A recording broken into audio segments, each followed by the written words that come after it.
ನಮ್ಮ ಕಾಂಪ್ಲೆಕ್ಸ್ನ ಹತ್ತಿರದಿರುವಂಥ ಒಂದು ಬಾದಾಮಿ ಮರಳು ಜೇನು ಹುಟ್ಟು ಅಂತ ಗೊತ್ತಾಯ್ತು. ಅದರ ಏನಾದ್ರು ಮಾಡಿ ತೆಗೆಯೋಕು ಹೇಳುವಂಥ ಒಂದು ಪ್ಲ್ಯಾನ್ ಮಾಡಿಕೊಂಡು ಪ್ರಣವು ಪೃಥ್ವಿ ಎಲ್ಲ ಹೋಗಿ ತಯಾರಿ ಮಾಡಿಕೆ ರೆಡಿ ಮಾಡ್ದೋ. ಅದು ಸುಮಾರು ಎತ್ತರಲ್ಲಿ ಉಂಟು, ಆಕೆ ಒಂದು ಕೀರ್ಪೆಲ್ಲ ಇಸಿ ನೋಡ್ರೆ ಸುಮಾರು ಎತ್ತರ ಉಂಟು, ಹತ್ತಿಕ್ಕೆ ಭಾರಿ ಕಷ್ಟ ಉಂಟು. ಆದರೂ ತಯಾರು ಮಾಡ್ತಾಳೆ. ಹಾಗೆ ಸ್ವಲ್ಪ ಚಾಳೆ ಮಡಲೆಲ್ಲ ಎಲ್ಲ ತಕೊಂಡು ಬಂದು ಅದಕ್ಕೆ ಇನ್ನು ಹೊಗೆ ಹಾಕೋದು ಹಾಕೋಕ್ಕೂ ತಯಾರು ಹೇಳೋದು. ಹಾಗೆ ಹೊಗೆ ಹಾಕುವ ಪ್ಲ್ಯಾನಲ್ಲಿ ಎಲ್ಲ ತಯಾರಿ ಮಾಡ್ತಾ ಅದಕ್ಕೆ ಹೊಗೆ ಹಾಕೋಗ್ತಾರೆ. ಹಾಗೆ ಸುಲಭ ಇಲ್ಲೆಲ್ಲ ಹಾಗೆ ಸ್ವಲ್ಪ ಸೂಟೆ ಹಾಕು.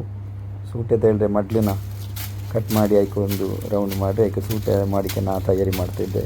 ಅದರಷ್ಟಿಗೆ ನಮ್ಮ ಕ್ಯಾಮೆರಾಮನ್ ಪ್ರಣವ್ ಸುಮ್ಮಂಗೆ ಕುದ್ದತ್ಲೆ ಹತ್ತಿರ ಇರುವಂಥ ತರಕಾರಿನ ತೋಟ ನಮ್ಮದು ಸಣ್ಣದು. ಒಂದು ಸ್ವಲ್ಪ 4-5 ಬದನೆ ಗಿಡಗಳು ಮತ್ತು ಸ್ವಲ್ಪ ಮೆಣಸಿನ ಗಿಡ ಮತ್ತು ಸ್ವಲ್ಪ ಬದನೆ ಸುಮಾರು ಆಗಿ ತಿಂದು ಸಾಕಾತು. ಎಲ್ಲವಕ್ಕೆ ಕೊಡ್ತಾವಳು, ಆದರೂ ಬದನೆ ಆಗ್ತಾನೆ ಉಂಟು. ಮತ್ತು ಹತ್ತಿರಲ್ಲಿ ಒಂದು ನಮ್ಮದು ಜಮನೇರಳೆ ಮರ ಉಂಟು. ಈ ವರ್ಷ ಭಾರಿ ಜಮನೇರಳೆ ಆಗಿತ್ತು. ಎಲ್ಲ ಹಕ್ಕಿಗೆ ತಿಂದು ಹೋದರೂ ಕೂಡ ನಾವಿಗೆ ಸಾಕಷ್ಟು ತಿಂಬಷ್ಟು ನಾವಿಗೆ ಸಿಕ್ಕಿಟ್ಟು. ಹಾಗೆ ಜಮನೇರಳೆ ನೋಡಿ ಹಣ್ಣು ಉಂಟು, ಭಾರಿ ಚಂದ. ಈಗ ಭಾರಿ ಟೇಸ್ಟ್ ಇತ್ತು ಕೂಡ ಈ ವರ್ಷ, ತಿಂಬಕ್ಕೆ ಸ್ವೀಟ್ ಕೂಡ ಇತ್ತು. ಮಳೆ ಬಂದ ಕಾರಣ ಜಾಸ್ತಿ ಸ್ವೀಟ್ ಆಗ್ತಾ ಇತ್ತು. ಹಾಗೆ ಸೂಟೇನ ಕಟ್ತಾ ಇದ್ದೆ. ಒಟ್ಟಾರೆ ಒಂದು 2-3 ಸೂಟೆ ಅಗತ್ಯ ಬೇಕಾಗುತ್ತೆ ಕಡೆ ಒಂದು 3 ಸೂಟೆ ಕಟ್ಟಿ ತಯಾರಿ ಮಾಡಿ ಅದರ ಇನ್ನು ಜೇನಿಗೆ ತೆಗೆಯೋಕ್ಕೆ ಹೊಗೆ ಹಾಕಿ ತಗೊಂಡು ಅಂತ ನನ್ನ ಜೀವಮಾನದಲ್ಲಿ ಪ್ರಥಮ ಬಾರಿ ಈ ಥರದೊಂದು ಜೇನು ತೆಗೆಯುವಂಥ ಪ್ರಯತ್ನ ಮಾಡ್ತಾವಳೆ.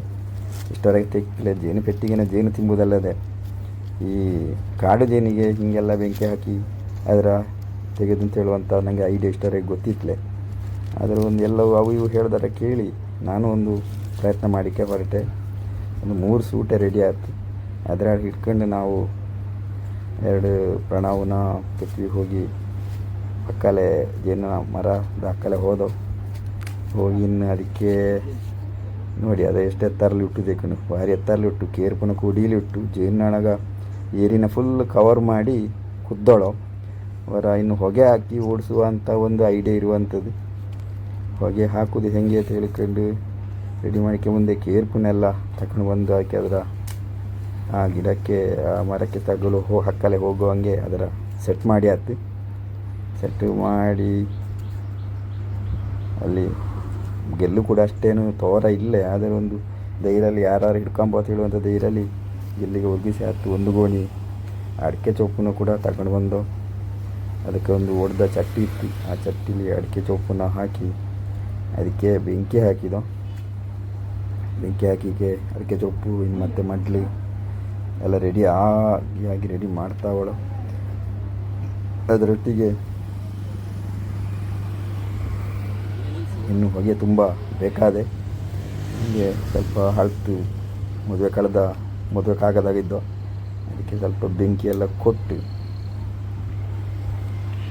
ಒಂದು ಬೆಂಕಿ ಕೊಟ್ಟು ಇನ್ನು ಹೊಗೆ ಹಾಕಂತ ಹೇಳುವಂಥ ನಮ್ಮದೊಂದು ಐಡಿಯಾ. ಈ ಐಡಿಯಾಗ ಎಷ್ಟು ಸಕ್ಸಸ್ ಆದವೆ ಅಂತ ಗೊತ್ತಿಲ್ಲ. ಅದು ರೋಡ್ ಸೈಡೇ ಇಲ್ಲಿ ರೋಡ್ಲಿ ನೋಡಿ ವೆಹಿಕಲ್ ಹೋದೆಲ್ಲ ಕಾಣ್ತಾ ಉಂಟು. ರೋಡ್ಲಿ ನಮ್ಮ ಪಂಜಪೇಟೆ ಇಡೀ ಕಾಣ್ತಾ ಉಂಟು. ನಮ್ಮ ಈ ಜೇನು ತೆಗೆಯುವ ಕಥೆನ ಎಲ್ಲವೂ ಅಂಗಡಿಯಿಂದ ಹೊರಗೆ ಬಂದು ನಮ್ಮ ಜೇನು ತೆಗೆಯುವ ಕಥೆನ ದೂರಿಂದ ವೀಕ್ಷಣೆ ಮಾಡ್ತಾವಳು. ನಾವು ಹೆದರುತ್ತಲ್ಲ ಏನಾದ್ರು ಮಾಡಿ ಜೇನು ತೆಗೆಯಮ್ಮ ತೆಗೆಕೊಂಡು. ಹಾಗೆ ಪೃಥ್ವಿ ಕೇರ್ಪುನ ಗಟ್ಟಿಯಾಗಿ ಹಿಡ್ಕಂತು. ಪ್ರಣವ್ ವೀಡಿಯೋ ರೆಕಾರ್ಡ್ಲೇ ಇಟ್ಟು ನಾವೆಲ್ಲ ಮರ ಹತ್ತಿ ಸೂಟಲ್ಲಿ ಬೆಂಕಿನ ತಗೊಂಡೋಗಿ ಸ್ವಲ್ಪ ಹೊಗೆ ಕೊಡೋಮ ಅಂತಲ್ಲಿ ಪ್ರಯತ್ನ ಮಾಡ್ತಾವಳೆ. ಆದರೆ ಈ ನೊಣಗ ಜೇನು ನಮ್ಮ ಹೊಗೆ ಸಾಗಿದ ಕೂಡಲೇ ಹಾರಿ ಹೋದವೆ ಅಂತ ನನ್ನ ತಲೆಯಲ್ಲಿತ್ತು. ಆದರೆ ಜೇನಿನ ವಿಶೇಷತೆ ನೋಡಿ, ಅವು ಅವರ ಗೂಡಿನ ರಕ್ಷಣೆ ಮಾಡಿಕೋಬೇಕಾಗಿ, ಅವರ ಎರಿನ ರಕ್ಷಣೆ ಮಾಡಿಕೋಬೇಕಾಗಿ ಜೀವ ಹೋದರೂ ತೊಂದರೆ ಇಲ್ಲ, ನಾವು ಹಾರದುಲೆ ತೇಳುವಂಥ ಹಠಲಿದ್ದು. ನನಗೆ ಅದರಲ್ಲಿ 1-2 ನೊಣಗ ಸತ್ತದರು ನೋಡಿ ನನಗೆ ಭಾರಿ ಬೇಜಾರಾಯ್ತು. ಹಾಗೆ ಸ್ವಲ್ಪ ಕೆಳಗಿಳಿದು ದೂರಿಂದ ಹೊಗೆ ಕೊಡಮ್ಮ ಹೇಳುವಂಥ ದೃಷ್ಟಿಯಿಂದ ಸ್ವಲ್ಪ ದೂರದಿಂದ ಹೊಗೆ ಕೊಡೋಕ್ಕೆ ಪ್ರಯತ್ನ ಪಟ್ಟೆ. ಸ್ವಲ್ಪ ಇದರಿಂದ ಅವು ಆಚೆ ಜಾರಿಕೆ ಶುರು ಮಾಡಿದು. ಸ್ವಲ್ಪ ಅಂಶ ನೀರಿಂದ ಹೊರಗೆ ಬಂದು ಮರದ ಕಡೆ ಹೋಗ್ತಾಯಿದ್ದು. ಆದರೂ ಗೊತ್ತಲೇ ಇದರೊಟ್ಟಿಗೆ ಸುಮಾರು ಒಂದು ಕಾಲು ಗಂಟೆ ಆಗಿತ್ತು. ಅದರ ಅಲಗಿಸಿದ ಮರನ ಹಾರಿ ಹೋದವೇನೋ ಅಂತ ಒಂದಷ್ಟು ನೊಣಗ ದೂರಿಂದ ಹಾರಿ ಹೋಗಕ್ಕೆ ಶುರು ಮಾಡಿದ. ಹಾರ್ತಾ ಇದ್ದು ಒಂದಷ್ಟು ನೊಣಗ ಮಾತ್ರ ಅದ್ರಲ್ಲಿ ಗಟ್ಟಿ ಕುದ್ದಿದ್ದು. ಹೀಗೆ ಅಲಗಿಸ್ತಾ ಎಂತ ಮಾಡು ಒಂದು ಅಷ್ಟೇ ತುಂಬ ಸುಮಾರು ಹೊತ್ತು ಕಾಲು ಗಂಟೆ ಅರ್ಧ ಗಂಟೆ ಆಯಿತು. ಆದರೂ ನನ್ನ ತಲೆಯಲ್ಲಿ ಇದು ಡೈರೆಕ್ಟಿಗೆ ಹೋಗಿ ಕೈ ಹಾಕಿ ತೆಗಿಯೋಕ್ಕೆ ಸಾಧ್ಯ ಇಲ್ಲ, ಅವು ಕಚ್ಚುವ ಅಂತ ಹೇಳಿದ್ರೆ ಹೆದರಿಕೆ.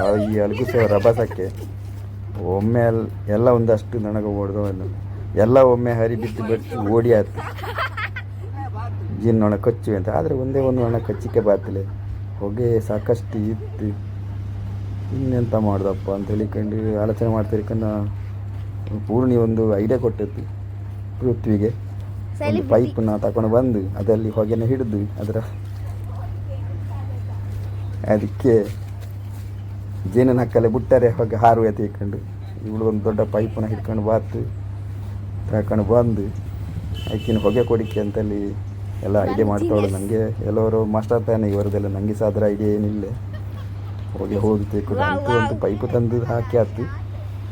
ಪೈಪನ್ನ ಎಂತ ಮಾಡೋದು ಅಂತ ಗೊತ್ತಿಲ್ಲ, ಯಾಕಂದ್ರೆ ನನಗೆ ಆಗ್ತಿದ್ದಾರೆ ಇದಾಗುವ ಒಟ್ಟಲ್ಲ. ಏನಾದ್ರು ಸರಿ ಹೊಗೆ ಹಾಕೊಂಬಂತ ಹೇಳ್ಕೊಂಡು ಒಂದು ತಟ್ಟೆನ ತಗೊಂಡು ಬಂದು ಅದರಲ್ಲಿ ಸ್ವಲ್ಪ ಕಾಯಿ ಚೊಪ್ಪನ್ನು ಹೊತ್ತಿದ ಕಾಯಿ ಚೊಪ್ಪನ್ನು ಹೊಗೆ ಇರುವಂಥ ಕಾಯಿ ಚೊಪ್ಪನ್ನು ತಟ್ಟೆಯಲ್ಲಿ ಹಾಕಿ ಅದರ ಮೇಲೆ ತಗೊಂಡೋಗಿ ಹೊಗೆ ಕೊಡುವಂಥ ಆಲೋಚನೆ. ಹೀಗೆ ಹೊಗೆ ಸ್ವಲ್ಪ ಜೋರಿದ್ದ ಕಾರಣ ನೊಣಗ ಅಡಿಗೆ ಬಂದು ಕಚ್ಚಿಟ್ಲೆ ಯಾರಿಗೂ. ಅಂತೂ ಏನೆಲ್ಲ ಮಾಡಿ ಮರಕ್ಕೆ ಹತ್ತಿದೆ ಕೇರ್ಫುಲಿ ಹತ್ತಿ ಹೋಗಿ ಅಲ್ಲಿ ಮೇಲೆ ಜೇನಿಗೆ ಹೊಗೆ ಕೊಡುವಂಥ ಕೆಲಸ ಮಾಡ್ತಾ ಒಳ್ಳೆ ಯಾವುದೇ ನೊಣಗ ವಿಶೇಷವಾಗಿ ಯಾವುದು ಹಾಕ್ತಾ ಇಲ್ಲ. ಅವು ಅಲ್ಲಿಂದ ಏರಿಯಿಂದ ಬಿಟ್ಟು ಹೋಗಕ್ಕೆ ರೆಡಿ ಇಲ್ಲ. ಆದರೂ ಈ ಹೊಗೆಯ ಖಾರಕ್ಕೆ ಒಂದಷ್ಟು ಹೆಚ್ಚಿನ ಜೇನುಗ ಏನು ಮಾಡ್ತಾವಳು ಅಂತ ಹೇಳಿದ್ರೆ ನೀರಿನ ಬಿಟ್ಟು ಹೊರಗೆ ಹೋಗಿ ಮರದ ಕೊಂಬೆಯಲ್ಲಿ ಹೋಗಿ ಸೆಟ್ಲಾಕಿಸಿದಾಗ ಅದು ನೀರಿನ ಬಿಟ್ಟು ದೂರ ನಿಂತು ಅವಕ್ಕೆ ಹೆಚ್ಚಿನ ಅಂಶ ಅನಿಸಿರೋಕು. ನಾವಿಗೆ ನೀವು ಜೇನು ಬೇಕಾದ್ರೆ ನೀವು ತಗೊಂಡು ನಮ್ಮ ಏನೋ ಕೊಲ್ಬಡಿ ತೆಗೆದು ನಾವು ದೂರ ಹೋಗಿ ನಿಂತ್ಕೊಂಡು ಅಷ್ಟೊತ್ತಿಗೆ ಹಾಕೊಂಡು ನಮ್ಮ ಸ್ಕೌಟ್ ಮಾಸ್ಟ್ರು ದಾಮಣ್ಣ ಬಂದು ಅವು ಬಂದಾಕ ನನಗೆ ಜೀವ ಬಂದಂಗೆ ಆಯ್ತು. ವಾಪತ್ ಬಂದವ ಅವು ಬಂದು ಬೈಕಲ್ಲಿ ಒಂದು ಇಳಿಸಿ ಎಂಥದ್ದು ಕಳ್ಕೊಂಡು ಹೋದವು. ಅದು ಎಂಥದ್ದು ನಾ ತೆಗೆದೇನೆ ಅಂತ ತಿಳ್ಕೊಂಡು ಇವು ಹತ್ತಿಕೊಂಡು ಹೋದವು. ಹತ್ತಿರ ಹೋಗಿ ನೋಡ್ಕನ ಹೆಚ್ಚಿನ ಅಂಶ ಎಲ್ಲ ಜೇನು ಹುಳಗ ಮ್ಯಾಕ್ಸಿಮಮ್ ಎಲ್ಲ ಮರದ ಕೊಂಬೆಯಲ್ಲಿ ಹೋಗಿ ನಿಂತಾಳೋ. ಜೇನಿನ ಎರಿ ಮಾತ್ರ ಸಪರೇಟಾಗಿ ಇಟ್ಟು ಅಷ್ಟೊತ್ತಿಗೆ ಒಂದು ದೊಡ್ಡ ಬೊಂದೆ ಜೇನಿನೊಳಗೆ ಕೆಳಗೆ ಬಿದ್ದು ಎಲ್ಲವೂ ಹರಿಬಿದ್ದು ಒಂದು ಓಟ. ಮತ್ತೆ ವಾಪಸ್ ದಾಮಣ್ಣ ಹೋಗಿ ಮರದ ಆ ಜೇನಿನ ಎರಿಗೆ ಒಂದು ಗೆಲ್ಲಿತ್ತು, ಆ ಗೆಲ್ಲಿನ ಹಿಡಿದು ತುಂಡು ಮಾಡಿಕೆ ನೋಡಿದು. ಅದು ಹೊರದು ಆತ್ಲೆ. ಹೀಗಾಗಿ ಅವು ಹೇಳಿದೋ ಇದು ಹಾಕಿಲ್ಲ, ಇನ್ನೊಂದು ಕತ್ತಿಯಾರು ಬೇಕು ತಿಳ್ಕೊಂಡು ಮೇಲೆ ಕೆಳಗೆ ಇಳಿದು ಒಂದು ಕತ್ತಿನ ತಗೊಂಡು ವಾಪಸ್ ಮೇಲೆ ಹೋಗಿ ಕತ್ತಿಲಿ ಕೊಯ್ಯೋ ಐಡಿಯಲ್ಲಿ ಮೇಲೆ ಹೋದೋ. ನನಗೆ ಗೊತ್ತಿದ್ದು ಈ ಜೇನಲ್ಲಿ ಏರಿಲಿ ನನಗೆ ಗೊತ್ತಿತ್ತಲ್ಲ ಇದೆಲ್ಲ ಹಿಂಗೆ ಕಚ್ಚು ಅಂತ ತಿಳಿದದು. ಜೇನು ಏರಿಲಿ ಜೇನು ಹುಟ್ಟುಂತಾದರೆ ಜೇನಿಗೆ ಯಾಗಳು ನೊಣಗೆ ಯಾಗಳು ಕಚ್ಚುದಿಲ್ಲ ಗಡ. ಅವು ಜೇನು ತಗೊಂಡು ಹೋಗೋಕೆ ಬಿಟ್ಟು ಕೊಟ್ಟವೆ ಗಡ. ಜೇನು ಅಕಸ್ಮಾತ್ ಜೇನು ಇಟ್ಲರೆ ಮಾತ್ರ ಕಚ್ಚಿಯಾಗಡೆ ನೋಡಿ. ಅಷ್ಟು ಒಂದು ಜೇನು ನೊಣಗ ವಾಪಸ್ ಬಿದ್ದು, ಆದರೆ ಯಾವುದೇ ಅವು ಕಚ್ಚುವ ಸಾಹಸ ಗೊತ್ತಿಲ್ಲ. ಅವು ಎಲ್ಲವೂ ಆ ಮರದ ಕೊಂಬೆಲಿ ಉಳ್ಕೊಂಡು ಉಳಿದವೆಲ್ಲ ಹೋಗಿ ಅಲ್ಲಿ ಸತ್ತದು. ಜೇನು ಏರಿ ನಮ್ಮ ಕೈಗೆ ಬಾರ್ತಿ ನೋಡಿ. ಜೇನು ಏರಿಲಿ ಜೇನು ಹರಿತಾ ಉಂಟು. ಅಷ್ಟಾಕನ ಪೂರ್ಣಿಗೆ ತಡ್ತಲೆ. ಅವಳು ಎಲ್ಲಿತ್ತಂತ ಗೊತ್ತಿಲ್ಲ, ಒಂದು ದೊಡ್ಡ ಪಾತ್ರ ಹಿಡ್ಕೊಂಡು ಬಂದು ಜೇನು ಹರಿದಾರ ಹೋಗಿ ಬೀಳದಂಗೆ ಹಿಡಿತಾ ಉಂಟು. ಇಷ್ಟವರೆಗೆ ಅವಳು ಇಟ್ಟಿಲ್ಲ. ಈಗ ಜೇನು ಕಾಂಬಕ್ಕನ್ನು ರೆಡಿ ಆತ ಅವಳು. ಅಂತೂ ಜೇನು ದೊಡ್ಡ ಏರಿ ನೋಡಿ, ದೊಡ್ಡ ಏರಿ ಇಟ್ಟು ಅದರಲ್ಲಿ ಒಂದು ಇಡೀ ಏರಿ ಇತ್ತು. ಆದರೆ ಮೇಲ್ಭಾಗದಲ್ಲಿ ಮಾತ್ರ ಜೇನು ಇರುವಂಥದ್ದು, ಕೆಳಗೆದ್ದು ಮೊಟ್ಟೆ ಮತ್ತು ಅದಕ್ಕಿಂತ ಹುಳಗಳಿರುವಂಥ ಜಾಗ. ಆ ಜೇನು ಇರುವಂಥ ಭಾಗ ದಾಮಣ್ಣಗೆ ಭಾರಿ ಖುಷಿ ಆಯ್ತು. ಆಪರೇಷನ್ ಸಕ್ಸಸ್ ಆಯ್ತು ತಿಳ್ಕೊಂಡು ದಾಮಣ್ಣ ಅದರ ಜೇನಿಂದ ಜೇನು ಏರಿನ ಸಪರೇಟ್ ಮಾಡ್ತಾವಳು. ಅದರ ಕೊಯ್ದು ಅದ್ರ ನೋಡಿ ಆ ಗೆಲ್ಲಲ್ಲಿ ಒಂದು ಅರ್ಧದಷ್ಟು ಜೇನುಟ್ಟು, ಅರ್ಧದಷ್ಟು ಬರೀ ಹುಳ ಮತ್ತು ಅದಕ್ಕೆ ಸಂಬಂಧಪಟ್ಟ ಏರಿ ಇಟ್ಟು ಅದರ ಸಪರೇಟ್ ಮಾಡಿ ಆಯ್ತು.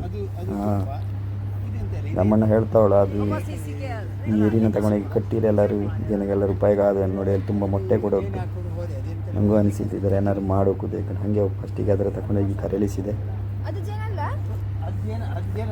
ಅದರ ತಗೊಂಡೋಗಿ ಒಂದು ಮರಳಿಸಿ ಬಿಟ್ಟೆ. ಮತ್ತೆ ಏನಾರು ಅದ್ರನ್ನು ಮಾಡಾಮಂತ ಹೇಳ್ಕೊಂಡು ಮತ್ತೆ ಜೋಡಿ ನೋಡಿ ರಾಮಣ್ಣ ಒಂದು ಟೇಸ್ಟ್ ಮಾಡಾಮಂತ ಹೇಳ್ಕೊಂಡು ಜೇನು ನೋಡಿ ಕೈ ಹಿಡಿದು ಕಡು ನೋಡಿ ಅವು ಜೇನು ಬಾಯಿಗೆ ಹಾಕ್ತವಳ ನೋಡಿ ಒಂದು ಸಣ್ಣ ಹುಳ ಉಟ್ಟು ರಾಮಣ್ಣ ಅದ್ರ ತೆಗೆದು ಬಾಯಿಗೆ ಹಾಕಿ ತಿಂದೇ ಬಿಟ್ಟ ನೋಡಿ. ಏನು ಆತ್ಲೆ ಭಾರಿ ಖುಷಿ ಆಗ್ತಿಲ್ಲ. ಹುಳ ಹೆಚ್ಚಿನ ವರ್ಷ ಬಾಯಲ್ಲಿ ಸತ್ತಿರೋಕು ಪ್ರಾಣವೂ ಸಹ ತಡ್ತಲೆ.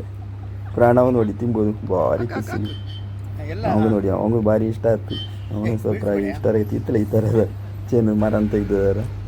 ಪುತ್ತೇನು ಬಾಕಿ ಮಾಡಿದ್ದೇನೆ ಅವಳು ಕೂಡ ತಿಂತಳು. ಅದರ ಸಹ ತಿಂದಿತ್ತು. ಅವಳಿಗೂ ಭಾರಿ ಇಷ್ಟ ಆಯ್ತು. ಎಲ್ಲೋ ಇದು ಹೊಸ ಪ್ರಥಮವಾದ ಒಂದು ಅನುಭವ ಕೂಡ ನೋಡಿ. ಜೇರಿ ಹಿಡ್ಕೊಂಡು ಏರಿಗೆ ಹೊಡ್ಕೊಂಡು ಪುತ್ತಿ ಬರ್ಸೋದು ಭಾರಿ ಖುಷಿ.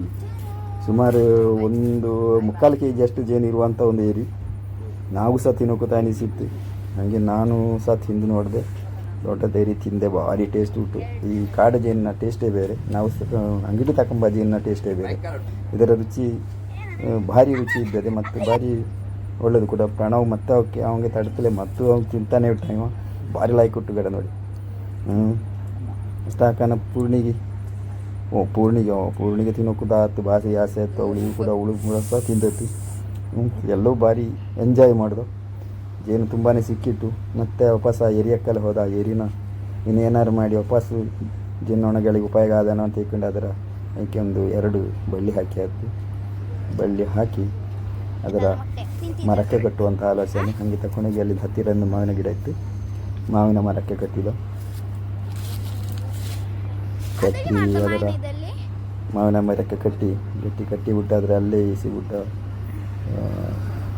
ಜೇನಿಗೆಲ್ಲರೂ ಬಂದು ಕುದ್ರಲ್ಲಿ ಅಂತ ಹೇಳುವಂಥ ಆಲೋಚನೆ. ಗೊತ್ತಿಲ್ಲ ಏನಾದೈತೆ. ನಾಳೆ ನಾವು ಕಾದು ನೋಡ್ತೀವಿ.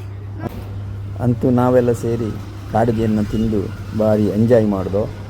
ಬಾಯ್ ಬಾಯ್. ಆತಲ್ಲ.